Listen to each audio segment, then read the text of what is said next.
रत्नागिरी नगरपालिका निवडणुकीत शिंदे शिवसेनेनं आमच्या तोंडाला पानं पुसली. आम्ही शेवटपर्यंत प्रयत्न केले की आम्हाला 2 सीट मिळाव्यात. आम्हाला 1 सीट देण्यात आली.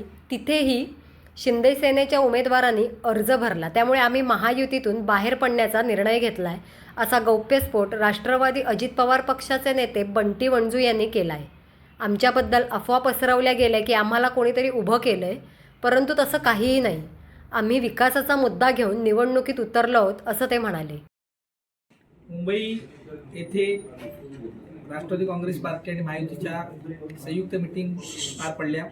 त्यामध्ये राष्ट्रवादी काँग्रेसला रत्नागिरी शहरामध्ये 2 सीट देतो असं आश्वासन दिलं गेलं होतं. आम्ही 4 सीट मागितल्या होत्या, परंतु शेवटपर्यंत आमच्या तोंडाला मानसपट्टी केली. आम्ही शेवटपर्यंत प्रयत्न केले की आम्हाला 2 सीट मिळाव्यात आणि आदल्या दिवशी आमची 1 सीट होती, तिथेही महायुतीतल्या शिंदे गटाने नगरसेवकेचा फॉर्म भरला आणि मग आम्ही ठरवलं की आता जेवढी लोक असतील त्यांना घेऊन आपण महायुतीतनं बाहेर पडायचं आणि आपण इंडिपेंडेंटली लढायचं.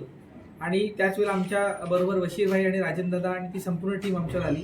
आम्ही विकासाच्या मुद्द्यावर ही निवडणूक लढतोय. लांजा राजापूर वगळता पूर्ण जिल्ह्यामध्ये आमच्या पक्षाचे उपमुख्यमंत्री आहेत, ज्यांनी खऱ्या अर्थाने रत्नागिरीचा विकास केला, ते सुनीलजी तटकरे आहेत. त्यांच्यासह आम्हालाही फसवलं गेलं. त्यामुळे आम्ही वेगळे लढतोय. विकासाच्या मुद्द्यावर आम्ही लढतोय. आमच्याबद्दल काही अफवा पसरवल्या गेल्यात की आम्हाला कोणीतरी उभं केले, तसं काही नाही. रत्नागिरीची जनता सुज्ञ आहे. आम्हाला कोणी उभं करण्याचा प्रश्नच येत नाही. आणि जो कोण असं म्हणत असेल त्यांनी श्रीदेव भैरी आहे, सगळेच जण भैरी बुवाला मानतात, त्यांनी तिथं यावं आणि शपथ घ्यावी.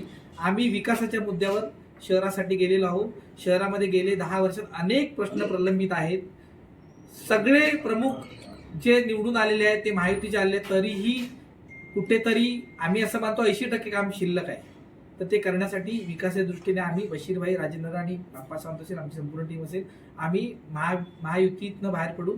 आम्ही विकासाच्या मुद्द्यावर राष्ट्रवादी काँग्रेस पार्टी, जी रत्नागिरीमध्ये सगळ्यांना माहिती आहे, खऱ्या अर्थाने रत्नागिरीचा विकास सुनीलजी तटकरे साहेबांनी निधी दिल्यामुळे झाला आहे, हे सर्वांना माहिती आहे. त्यामुळे आम्ही विकासाच्या मुद्द्यावर ही निवडणूक लढतो.